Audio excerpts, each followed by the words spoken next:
دوستو، پاکستان بننے کے بعد مولانا ابوالکلام آزاد نے اکتوبر 1947 میں ہندوستانی مسلمانوں کے ایک بہت بڑے اجتماع کو جامع مسجد دلی میں خطاب کیا۔ پیش ہے اس تقریر کے چند اقتباسات۔ عزیزان گرامی، آپ جانتے ہیں کہ وہ کون سی زنجیر ہے جو مجھے یہاں لے آئی ہے۔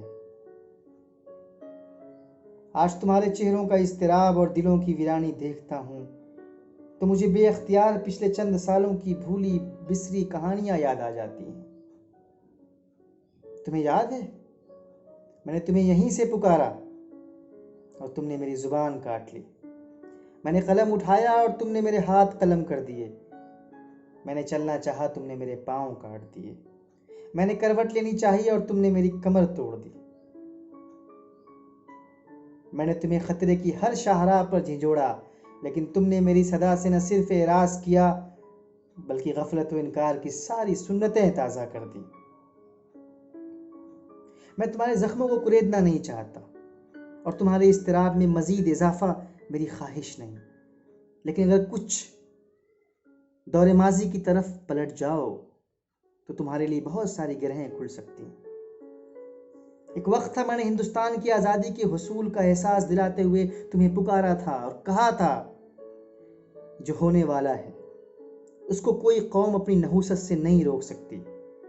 ہندوستان کی تقدیر میں بھی سیاسی انقلاب لکھا جا چکا ہے اور اس کی غلامانہ زنجیریں 20ویں صدی کی ہوائے حریت سے کٹ کر گرنے والی ہیں۔ اگر تم نے وقت کے پہلو بپہلو قدم اٹھانے سے پہلو تہی کی اور تعطل کی موجودہ زندگی کو اپنا شعار بنائے رکھا تو مستقبل کا مورخ لکھے گا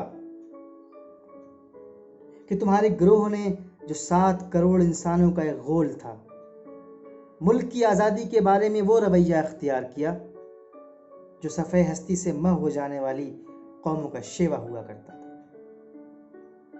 اور آج ہندوستان آزاد ہے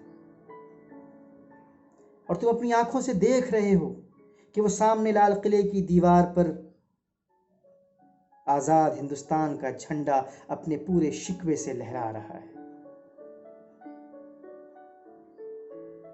یہ فرار کی زندگی جو تم نے ہجرت کے مقدس نام پر اختیار کی ہے، اس پر بھی غور کرو۔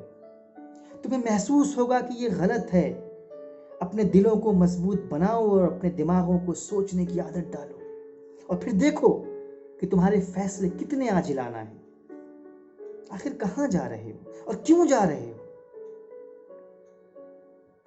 یہ دیکھو، مسجد کے مینار تم سے جھک کر سوال کرتے ہیں کہ تم نے اپنی تاریخ کے صفحات کو کہاں گم کر دیا ہے۔ ابھی کل کی بات ہے کہ یہیں جمنا کے کنارے تمہارے قافلوں نے وضو کیا تھا اور آج تم ہو کہ تمہیں یہاں رہتے ہوئے خوف محسوس ہوتا ہے۔ آؤ عہد کرو کہ یہ ملک ہمارا ہے، ہم اس کے لیے ہیں اور اس کی تقدیر کے بنیادی فیصلے ہماری آواز کے بغیر ادھورے رہیں گے۔ آج زلزلوں سے ڈرتے ہو؟ کبھی تم خود ایک زلزلہ تھے۔ آج اندھیرے سے کانپتے ہو؟ کیا تمہیں یاد نہیں کہ تمہارا وجود ایک اجالا تھا؟